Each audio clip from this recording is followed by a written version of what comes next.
रामायण की बालकांड कथा आगे शुरू करते हैं। दक्ष ने सब मुनियों को बुला लिया और वे बड़ा यज्ञ करने लगे। जो देवता यज्ञ का भाग पाते हैं, दक्ष ने उन सबको आदर सहित निमंत्रित किया। दक्ष का निमंत्रण पाकर किन्नर, नाग, सिद्ध, गंधर्व और सब देवता अपनी अपनी स्त्रियों सहित चले। विष्णु, ब्रह्मा और महादेव को छोड़कर सभी देवता अपना अपना विमान सजाकर चले। सती जी ने देखा उनको प्रकार के सुंदर विमान आकाश में चले जा रहे हैं। देव सुंदरियां मधुर गान कर रही हैं, जिन्हें सुनकर मुनियों का ध्यान छूट जाता है। सती जी ने विमानों में देवताओं के जाने का कारण पूछा। तब शिव जी ने सब बातें बताई। पिता के यज्ञ की बात सुनकर सती कुछ प्रसन्न हुई और सोचने लगी कि यदि महादेव जी मुझे आज्ञा दें तो इसी बहाने कुछ दिन पिता के घर जाकर रहूं। उन्होंने हृदय में पति द्वारा त्यागी जाने का बड़ा भारी दुख था, पर अपना अपराध समझकर वे कुछ कहती न थी। आखिर सती जी भय, संकोच और प्रेम रस में सनी हुई मनोहर वाणी से बोली, हे प्रभु, मेरे पिता के घर बहुत बड़ा उत्सव है। यदि आपकी आज्ञा हो तो हे कृपाधाम, मैं आदर सहित उसे देखने जाऊं। शिव जी ने कहा, तुमने बात तो अच्छी कही, यह मेरे मन को भी पसंद आई, पर उन्होंने न्योता नहीं भेजा, यह अनुचित है। दक्ष ने अपनी सब लड़कियों को बुलाया है, किंतु हमारे बैर के कारण उन्होंने तुमको नहीं बुलाया। एक बार ब्रह्मा की सभा में हमसे अप्रसन्न हो गए थे, उसी से वे अब भी हमारा अपमान करते हैं। हे भवानी, जो तुम बिना बुलाए जाओगी तो न शील स्नेह ही रहेगा और न मान मर्यादा ही रहेगी। यद्यपि इसमें संदेह नहीं कि मित्र, स्वामी, पिता और गुरु के घर बिना बुलाए भी जाना चाहिए, तो भी जहाँ कोई विरोध मानता हो उसके घर जाने से कल्याण नहीं होता। शिव जी ने बहुत प्रकार से समझाया, पर होनहार वश सती के हृदय में बोझ नहीं हुआ। फिर शिव जी ने कहा कि यदि बिना बुलाए जाओगी तो हमारी समझ में अच्छी बात न होगी। शिव जी ने बहुत प्रकार से कहकर देख लिया, किंतु जब सती किसी प्रकार भी नहीं रुकी, तब त्रिपुरारी महादेव जी ने अपने मुख्य गणों को साथ देकर उनको विदा कर दिया। भवानी अब पिता दक्ष के घर पहुंची। तब दक्ष के डर के मारे किसी ने उनकी आवभगत नहीं की। केवल एक माता भले ही आदर से मिली, बहनें बहुत मुस्कुराती हुई मिली। दक्ष ने तो उनकी कुछ कुशल तक नहीं पूछी। सती जी को देखकर उल्टे उनके सारे अंग जल उठे। तब सती ने जाकर यज्ञ देखा तो वहां कहीं शिवजी का भाग दिखाई नहीं दिया। तब शिवजी ने जो कहा था वह उनकी समझ में आया। स्वामी का अपमान समझकर सती का हृदय जल उठा। पिछला पति परित्याग का दुख उनके हृदय में उतना नहीं व्यापा था जितना महान दुख इस समय पति अपमान के कारण हुआ। यद्यपि जगत में अनेक प्रकार के दारुण दुख हैं, तथापि जाति अपमान सबसे बढ़कर कठिन है। यह समझकर सती जी को बड़ा क्रोध आया। माता ने उन्हें बहुत प्रकार से समझाया बुझाया, परंतु उनसे शिवजी का अपमान सहा नहीं गया। इससे उनके हृदय में कुछ भी प्रबोध नहीं हुआ। तब वे सारी सभा को हठपूर्वक डांट कर क्रोध भरे वचन बोली, हे सभासदों और सब मुनीश्वरों, सुनो। जिन लोगों ने यहाँ शिवजी की निंदा की या सुनी है, उन सबको उसका फल तुरंत ही मिलेगा और मेरे पिता दक्ष भी भली भांति पछताएंगे। जहाँ संत शिवजी और लक्ष्मीपति श्री विष्णु भगवान की निंदा सुनी जाए, वहाँ ऐसी मर्यादा है कि यदि अपना वश चले तो उस निंदा करने वाले की जीभ काट लें और नहीं तो कान मूंदकर वहाँ से भाग जाएं। त्रिपुर दैत्य को मारने वाले भगवान महेश्वर संपूर्ण जगत की आत्मा हैं। वे जगत पिता और सबका हित करने वाले हैं। मेरा मंद बुद्धि पिता उनकी निंदा करता है और मेरा यह शरीर दक्ष ही के वीर्य से उत्पन्न है। इसलिए चंद्रमा को ललाट पर धारण करने वाले वर्ष केतु शिवजी को हृदय में धारण करके मैं इस शरीर को तुरंत ही त्याग दूंगी। ऐसा कहकर सती जी ने योगा अग्नि में अपना शरीर भस्म कर डाला। सारी यज्ञशाला में हाहाकार मच गया।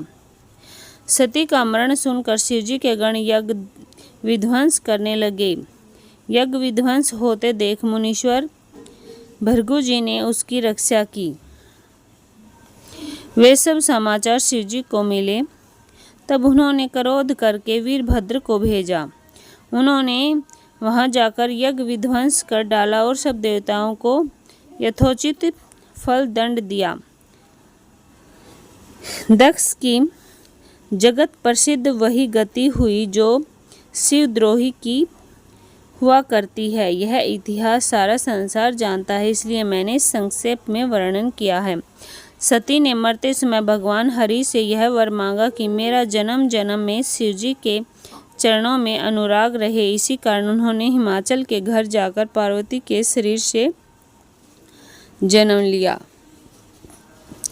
जब ये उमाजी हिमाचल के घर जन्मी तब से वहाँ सारी सिद्धियाँ और संपत्तियाँ छा गई।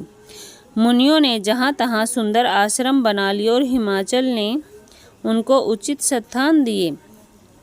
उस सुंदर पर्वत पर बहुत प्रकार के सब नए नए वृक्ष सदा पुष्प फलयुक्त हो गए और वहाँ बहुत तरह की मणियों की खानें प्रकट हो गई। सारी नदियों में पवित्र जल बहता है और पक्षी पशु भ्रमर सभी सुखी रहते हैं। सब जीवों ने अपना स्वाभाविक बैर छोड़ दिया और पर्वत पर सभी परस्पर प्रेम करते हैं। पार्वती के घर आ जाने से पर्वत ऐसा शोभायमान हो रहा जैसा राम भक्ति को पाकर भक्त शोभायमान होता है। उस पर्वतराज के घर नित्य नए नए मंगल उत्सव होते हैं, जिसका ब्रह्मादि यश गाते हैं। जब नारद जी ने ये सब समाचार सुने तो वे कौतुक से हिमाचल के घर पधारे। पर्वतराज ने उनका बड़ा आदर किया और चरण धोकर उनको उत्तम आसन दिया। फिर अपनी स्त्री सहित मुनि के चरणों में सिर नवाया और उनके चरणों दक को सारे घर में छिड़का आया। हिमाचल ने अपने सौभाग्य का बहुत बखान किया और पुत्री को बुलाकर मुनि के चरणों पर डाल दिया और कहा, हे मुनीश्वर, आप त्रिकाल यज्ञ और सर्वज्ञ हैं। आपकी सर्वत्र पहुँच है, अतः आप हृदय में विचार कर कन्या के दोष गुण कहिए।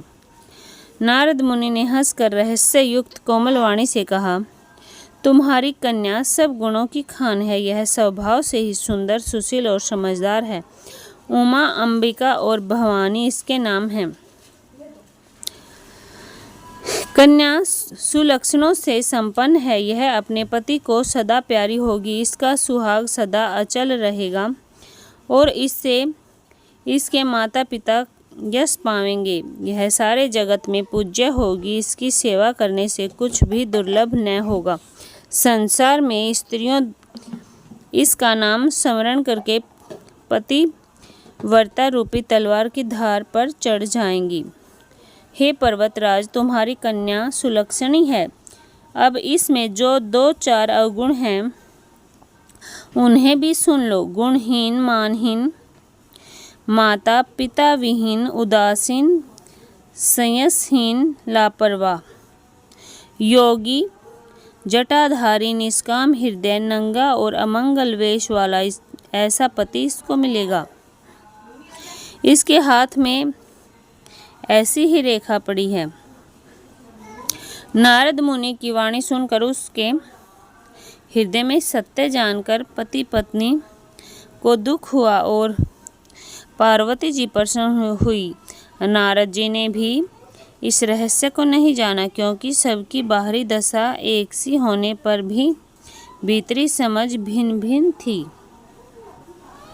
सारी सखियां पार्वती, पर्वतराज, हिमवान और मैना सभी के शरीर पुलकित थे और सभी के नेत्रों में जल भरा था। देव ऋषि के वचन असत्य नहीं हो सकते। पार्वती ने उन वचनों को हृदय में धारण कर लिया।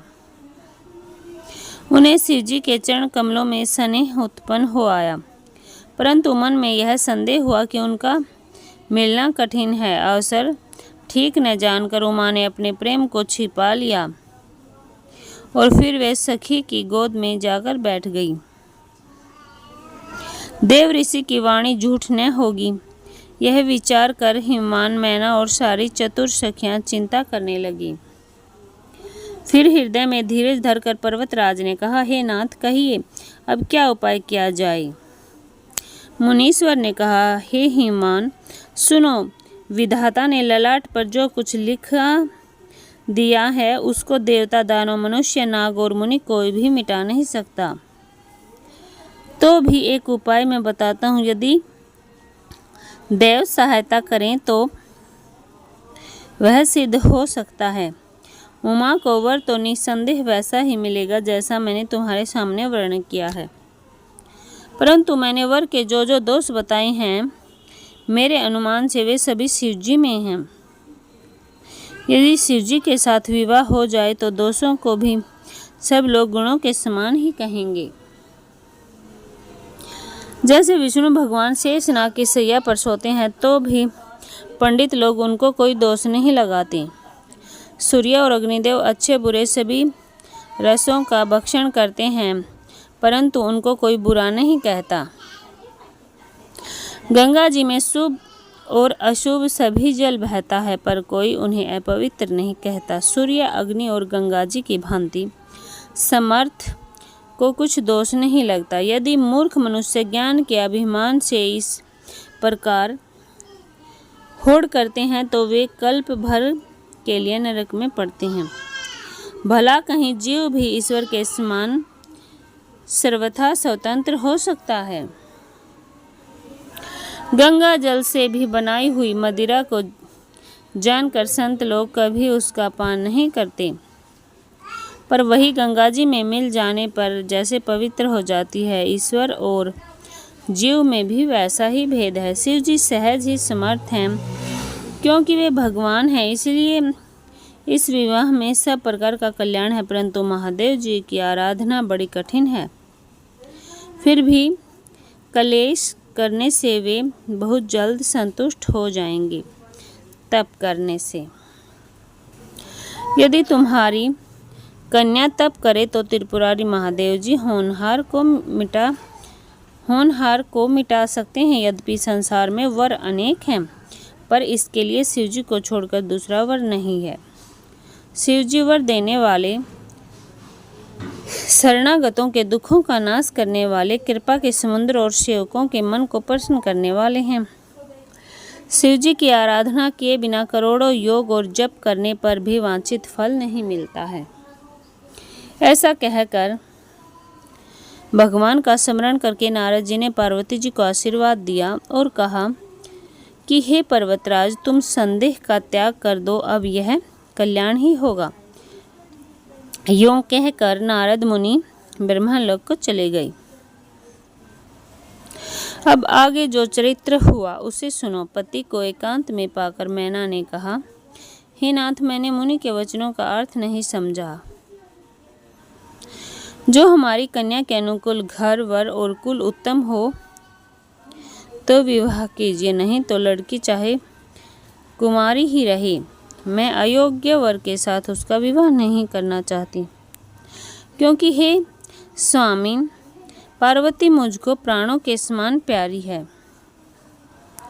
यदि पार्वती के योग्य वर न मिला तो सब लोग कहेंगे कि पर्वत स्वभाव से ही जड़ और मूर्ख होते हैं। हे स्वामी, इस बात को विचार कर ही विवाह कीजिएगा, इसमें फिर पीछे हृदय में संताप न होगा। इस प्रकार कहकर मैना पति के चरणों पर मस्तक रख कर गिर पड़ी। तब हिमवान ने प्रेम से कहा, चाहे चंद्रमा में अग्नि प्रकट हो जाए, पर नारद जी के वचन झूठे नहीं हो सकते। हे प्रिय, सब सोच छोड़कर श्री भगवान का स्मरण करो। जिन्होंने पार्वती को रचा है वे ही कल्याण करेंगे। अब यदि तुम्हें कन्या पर प्रेम है तो जाकर उसे यह शिक्षा दो कि वह ऐसा तप करे जिससे शिव जी मिल जाएं। दूसरे उपाय से यह कलेश नहीं मिटेगा। तो इससे आगे की कथा हम अगली वीडियो में कहेंगे। जय श्री राम, जय बजरंग बली।